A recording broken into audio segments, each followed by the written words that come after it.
The stage from Cheyenne was 40 minutes late, and Warren Hollis was already drunk when it rolled in. Nora Whitfield saw him through the window before the wheels stopped. She knew him from the photograph he had sent, though the photograph had been taken at a more charitable angle than the man swaying at the rail with a bottle in his right hand. She had been on that stage for 11 days. She left Columbus with a trunk, $43 sewn into the lining of her coat, and the letter from the Harlan Creek correspondence agency. She had a schoolteacher's habit of reading a room before she entered it. What she read through that dusty window told her this had gone wrong before she stepped off. She stepped off anyway. There was nowhere else to go. Warren looked her over the way you look at a horse at auction when you already doubt the description. He said her name once, flat, with nothing in it that resembled welcome. He glanced past her at the trunk being handed down from the driver and said something low to the man beside him, and they laughed. She stood on the platform with the cold coming off the mountains and the whole of Harlan Creek watching from the hitching rail and the store doorways and the bench outside the station house. Warren took a step toward her. He said, loud enough for the street to carry it, that the agency had been generous in its description. His cousin's girl had agreed to the arrangement last Tuesday, and the letter dissolving the contract was already on its way east. He was sorry for her trouble. She was welcome to take the next stage back to wherever she had come from. Then he turned and walked toward the saloon with his friends, and the street found other things to look at, and Nora stood on the platform alone with her trunk and the particular silence of people who have just watched something happen and are pretending they haven't. If you're enjoying this story so far, don't forget to hit the like button and subscribe. Drop a comment telling me where in the world you're watching from. I love hearing from you. She was 28 years old. She had been a schoolteacher in Columbus for 6 years, until the school board decided unmarried women were unsuitable for the position and replaced her with a married man. She had answered 17 advertisements before she chose Warren Hollis's letter, for its careful spelling and its mention of a kitchen garden and a view of the mountains. She did not cry. She stood on the platform and counted what she had left. $43. The trunk. The next eastbound stage was 9 days out. A man came out of the station house carrying a crate of fence staples and a coil of rope. He set the crate on the edge of the platform and looked at her the way a person looks at a situation and thinks about what needs doing. He was tall and weathered in the way that came from years outdoors. His coat had been mended at the left elbow by someone who knew what they were doing, which she noticed because she had made that same repair herself on other coats in other winters. He looked at her trunk. He looked at her face. He said, "Has he gone?" "Some time ago," she said. "There's a stove inside," he said. She followed him in because it was cold and because he had not made anything of the invitation.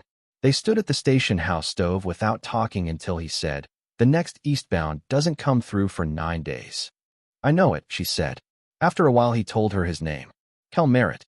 He had a ranch 12 miles out, the Two Draw, named for two creeks that met at the corner of the east pasture. His wife had died 3 winters back.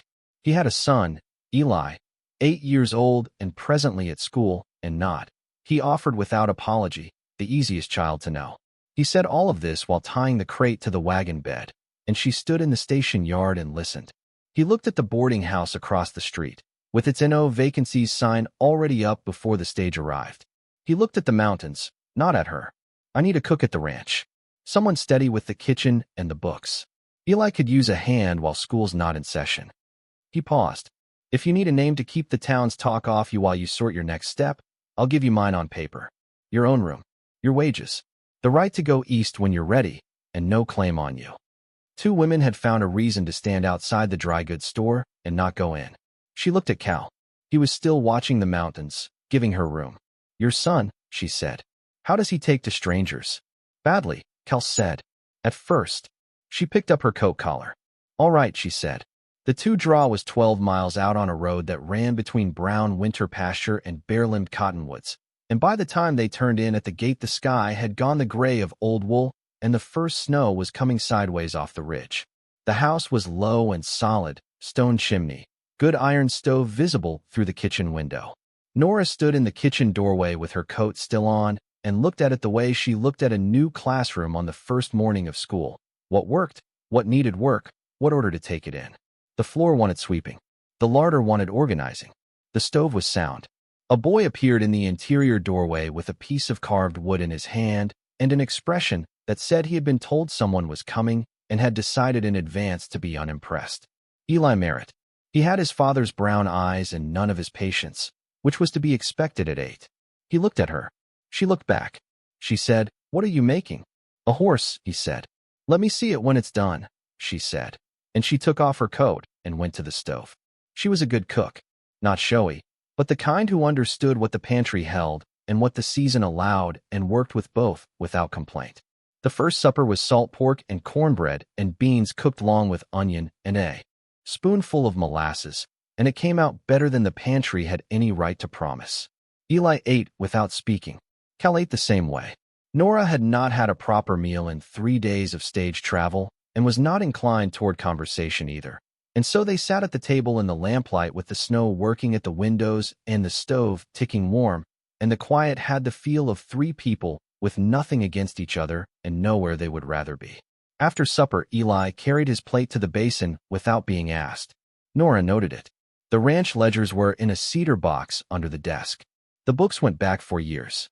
Not dishonest, just unorganized in the way of a man who recorded everything and arranged nothing. Each entry legible, each figure correct, and no accounting of the whole. She spent 2 evenings going through them and made a clean summary on 6 sheets of paper. Income by source, expenses by category, what could be trimmed without harm, and a note in the margin about the 3rd pasture lease and the date by which Cal could file to release it before the next season. She left the summary on the desk with the cedar box closed on top. He came to breakfast the next morning with the papers in his hand. He said he had not understood, until seeing it laid out, how much the lease was eating into the summer income. She poured his coffee. He could file before December, she said. The date was in the margin. He folded the 6 sheets and put them in his shirt pocket. He looked at her. "You were a teacher. Arithmetic, grammar, penmanship," she said.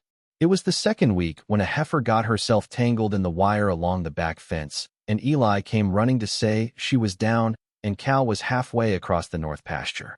Nora took the wire cutters from the shelf beside the door, which she had noticed on the first day, and followed the boy across the frozen grass. She had not worked livestock before. She said so when Cal arrived at a run a few minutes later and stopped. The heifer was calm on the ground. Nora crouched beside the animal with one hand flat on its flank. He said, "You talked her down." She had done nothing except get low, stay still, and let the animal figure out she was not a threat. The same thing she did with frightened students in Columbus. She handed him the cutters. He freed the wire, and they got the heifer up. She started back toward the house. She heard him call after her. "Nora." She turned. "Thank you," he said. She nodded and went in. They went into Harlan Creek the 2nd week for sugar and lamp oil. She could feel the street rearranging itself when they arrived. The woman behind the dry goods counter was a Mrs. Farber, broad and efficient, who served Nora without incident and then asked, in the careful voice of someone asking for the good of everyone present, how long Miss Whitfield expected to remain in the county. Nora set her coins on the counter. "Mrs. Merritt," she said. "We married at the county seat Monday last." She picked up her package. "The sugar should see me through the month." "Thank you." She walked out. Her hands were steady. That was the part anyone could see. Cal was loading feed bags when she came back to the wagon. She told him without preamble that she had told Mrs. Farber they were married and hoped the paperwork would bear it out. He said, "Monday last is about right." He tied off the bags. "I filed it before I came back from town." She looked at him. He said, "You needed something that would hold. I figured I'd mention it when the time came." She picked up her parcel and got onto the wagon seat. After a while she said, "That was practical of you." He said, "I thought so." They rode home through the gray afternoon without saying anything more about it. What she sat with on the long drive back to the 2-draw was not regret. There was a night in the 3rd week when a storm came down fast, and Cal was out past dark checking the stock. Cal came in at 9 with ice on his collar and stood at the stove. She put a plate in front of him. He ate without ceremony. After a while he said he had lost 2 calves to the cold. She was sorry to hear it. He turned his coffee cup in his hands. He said his wife's name had been Clara. She had died of a fever 3 winters back, fast. Eli had been 5 and had not talked for several months after, which was the hardest thing Cal had ever watched, and he had watched some hard things. Nora waited. He said, "I'm not telling you for sympathy. I'm telling you because Eli has been talking since you arrived. Since the 3rd day." He looked at his coffee, which is faster than anyone else has managed. She said, he wants to know if his horse's ears are right. Cal's mouth moved in a way that was close to a smile. That's about the size of it, he said. Alma Greeley, the preacher's wife, came to call in October with ginger cake and a considerable curiosity about the particulars of the arrangement. She sat at the kitchen table and put her questions in the language of concern. Nora said she appreciated the concern. She said the ranch ledgers were balanced for the first time in 4 years, and the third pasture lease would release at December's end. She said she had a schoolteacher's certificate valid in the territory and intended to apply for the spring vacancy. A woman who kept her own affairs in order was less interesting to discuss than one who didn't, she said. Alma looked at her coffee. They talked about the upcoming church supper after that. Alma left with a loaf of bread wrapped in cloth and a somewhat less certain set of opinions than she had arrived with, which was all Nora had been working toward. If you're hooked on this story, make sure to subscribe and turn on notifications so you never miss an upload. Your support means everything and helps me bring you more emotional stories like this one. The horse was finished by the end of October. Eli set it on the supper table and stood between them while they looked at it. It was good. The legs correctly placed, the neck arched, the ears exactly right. The boy had an eye for proportion, not common at 8. Nora said it was a fine horse. Cal said it was. Eli turned it in the lamplight and said he was going to make her one. A mare. Cal looked at his plate with the expression he used when he was trying not to smile. The horse stayed by the sugar bowl for the rest of the week, and nobody moved it. The evenings were the best part of the day. Eli in bed by 8. The house quiet in the way a place goes when it has been worked. She sat at the kitchen table with her ledger or her mending, and Cal sat nearby with the week's paper or a length of leather, and the stove put its heat into the room. They talked sometimes about the ranch or the weather or something Eli had said at supper, and mostly they were in the same room, and neither was in any hurry to leave it. On a Tuesday evening near the end of October, Cal came in and said Hollis had been in the feed store telling 2 men the marriage was arranged under duress, and he intended to take the question to the county clerk. He won't get anywhere with it, Cal said. The filing is clean. He'll make noise, she said. He will. He looked at her. You don't have to stay for it. 9 days became 7 weeks. That's more than the arrangement asked of you. The stove worked. Outside, the creek ran its cold October sound through the dark. She said, I'm not leaving on account of Warren Hollis. He looked at her for a moment. Then he looked at his coffee. All right, he said. Something settled in the room after, the way a house settles in cold weather. She went back to her ledger. He went back to the paper. The lamp burned between them. Eli had begun, around mid-November, to leave things on her windowsill. A smooth stone from the creek bed. A piece of white quartz he thought she should see. He did not mention them. She did not either. She brought it up one evening after Eli had gone to bed. Cal said his son had not warmed to anyone since Clara died. Nora said, he wants to know if it's safe to care about someone again. Cal looked at her. She looked at the fire. He said, I imagine that's true of more than him. She looked at the fire a moment longer. Then she looked at him. He held it, direct and without apology. Then he looked back at his hands, and she looked back at the fire, and the quiet afterward had a different quality than before. Warren Hollis came to the ranch on a Saturday morning in November. Sober this time, which was its own kind of worse. Cal came out of the barn and stood. Nora watched from the kitchen window with Eli beside her. The voices came through the glass without words, only their shape. Warren's carrying the weight of a man accustomed to being listened to. Cal's low and not rising. After a while, Warren ran out of what to say and left. Cal came inside and said Warren knew the accounts were straight and the lease filed and the books better than they'd been in years. He said Warren knew something of value had happened here and was looking for a way to claim he was owed a portion of it. Eli appeared in the kitchen doorway. Cal said, come have breakfast. And that was the end of it. The first proper snowfall came in early November, and Eli was at her elbow while she made oatmeal, talking the way he talked when he forgot he was being watched. He said his friend at school had told him his father seemed different this year. She said, different how? He said his father used to come home and just be quiet. Now he came home and said things. Cal came in from the morning feeding and stopped in the doorway, aware he had walked into the tail end of something. They ate.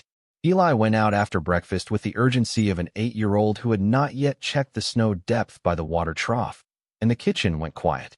Cal stood at the window with his coffee. Then he turned around. He said, The arrangement was supposed to hold you until the next stage east. You're past that. I said the way was open and I meant it, and if you want to go east, it still is. She said, I know it is. He looked at his cup. He said, I'm not asking you to stay on account of the ledgers or the teaching or the cooking, though all three are as good as this house has ever had. He said, Eli has put 3 months of things on your windowsill that he never put on anyone else's after his mother died. He looked up, and I have sat across this table from you every evening since October and not once wanted the evening to end. She held his gaze. He said, I am asking you to stay as my wife. In fact, not on paper. Not to protect either of us from Hollis or the county clerk or Alma Greeley's visiting concerns. Because I want you here. Because this house has been better with you in it than I knew a house could be, and I have been slow to say so. Eli's voice came through the window from the yard, measuring the snow to his knee in the fence corner, very satisfied about it. The stove ticked. The snow came down straight, the way it does when the wind has finally stopped. She looked at Cal Merritt across the kitchen table, at his hands around the cup, at his face, which was doing what it always did when he was saying something he had thought about and meant to say only once. She said, I came out here to make a life. I left Columbus with a schoolteacher's hands and a cloth purse, and I was made to stand on a platform in the cold while a man told a town I wasn't what he had agreed to. She said, I have been making a life. I am in the middle of one. He waited. Yes, she said. I want to stay. He came around the table. Not fast. He put his hand on the table, and she put hers over it, and they stood in the kitchen with the snow outside and Eli's voice carrying through the walls. She said, You should go tell Eli. He said, He already knows. She said, I know he does.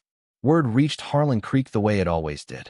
When Nora walked into services with Cal beside her and Eli between them, 3 women moved their coats to make room without being asked. Mrs. Farber nodded from across the aisle. Warren Hollis stopped going to the feed store on the days Cal was likely to be there. Alma Greeley brought dried apple cake to the ranch the following Thursday and left without her previous agenda. The woman who had made remarks in the dry goods store placed a jar of preserves on the church donation table one Sunday, where several people could see her do it, and Nora received it as the apology it was. The school board wrote in January with an offer of the spring position at $11 a month. When she closed the books on New Year's Eve, the accounts showed better than they had in 3 years. The carved mare appeared on her dresser in December, finished and exact, the neck, the legs, the ears that Eli had been right about from the beginning. She brought it to the supper table and set it beside the original horse. Eli looked at both with the satisfaction of a man reviewing a completed project. Cal asked what he intended to carve next. Eli said a dog, and that they should get one. Cal said they would see, which Eli knew meant yes, but not this week. The 2 horses stood at the salt end of the table while the lamp burned warm overhead.